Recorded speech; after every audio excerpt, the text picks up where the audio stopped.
and Leah. Leah, my beautiful and talented assistant. Today we're going to make DIY Play-doh. So what you're going to need is a cup of flour. If you have a gluten allergy, you can use gluten-free flour. It works all the same. You need a bottle of food coloring. We chose red only because that's all we had in the pantry. You need some vegetable oil. You need some water, a cup of water. A cup of water. You need cream of tartar. This was a little challenging to find at the grocery store. I found this at Winn-Dixie. Publix did not have it. Target did not have it. If you don't have this and you can't find this, you can still make the Play-Doh. It just crumbles a little bit more. Using this, it gives it that elasticity that Play-Doh has. What else do we need? You need salt. Salt is very important, and we're going to use a lot of it. The salt preserves it, and it also keeps it from being very sticky. So we need the salt. Is there anything else? This. Oh, of course, and a saucepan. I'm using a small saucepan. Okay, so what we're going to do is we're going to put the heat to medium high. So let that warm up. While it's warming up, I'm going to put a couple of drops of our food dye into the water. And Leah, you're going to stir it up. I'm just going to put a couple of dots. So this Play-Doh isn't even going to be really red. It's going to be more like pink. I hate using food coloring because I feel like it dyes your fingers over time as the kids work with it.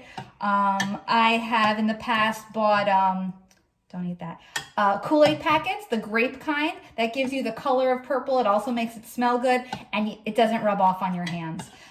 But I don't have Kool-Aid packets right now, so we're going to use what we have. So, Leah, go ahead and pour that into our saucepan. Thank you. All right, so that's going to continue to heat up. Let me just move this a little bit. Okay. All right, so we have our water. We got our couple of drops of food coloring. Now let's put in 1 tablespoon of vegetable oil. Okay. Vegetable oil. And don't eat it. Don't eat it. Don't eat it. Technically, I think you can, but it's just not going to taste very good. Okay, 1 tablespoon of vegetable oil. Okay, 1/3 of a cup, you heard that right, 1/3 of a cup of salt. So 1/3 is all the way, where's 1/3? Here, okay? This is a lot of salt. That's a lot of salt. I think you kind of open it. Let's see. Perfect. So go ahead, Leah, pour that in. That's a lot of salt. That's a lot of salt. It looks like instant snow. Go ahead and stir that up. While you're doing that, we need 2 teaspoons of the cream of tartar. Unfortunately, I have made Play-Doh one too many times, and I don't think I have enough.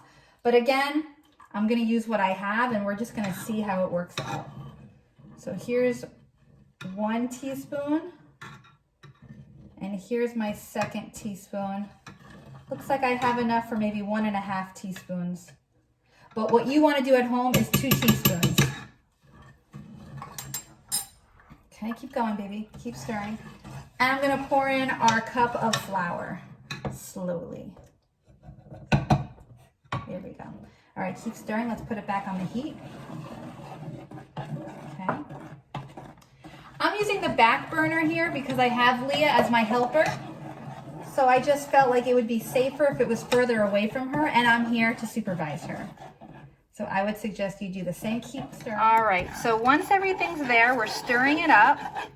And over time, as you stir, you're going to feel it's going to start getting clumpy, and it's going to start getting harder and harder to stir. Leah, can you hold on to that handle for me? Thank you.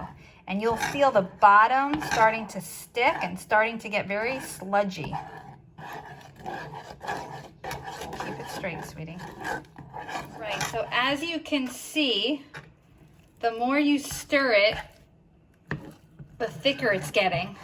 And it's starting to form our Play-Doh. Okay, Leah, Right like that. Okay. All right, look at that. See? That's our Play-doh. So I'm going to take it off the heat. Okay. Okay. Okay, and you stir and stir until you have your piece of Play-doh. Look at that. So I'm going to put it here on my parchment paper to cool. Show you. Okay.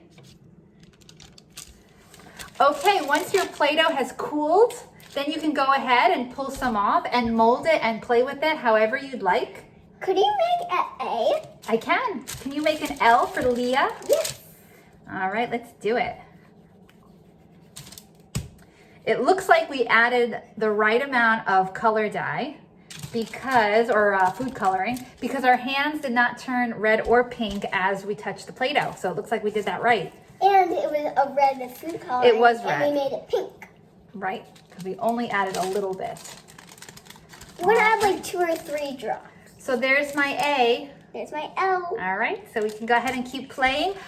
When you're done using your Play-Doh, I suggest putting it into a Ziploc bag to keep it from getting hard. Other than that, that's it. Go ahead, have fun, enjoy, and we'll see you next time. Bye. Thanks for helping, Leah. Welcome.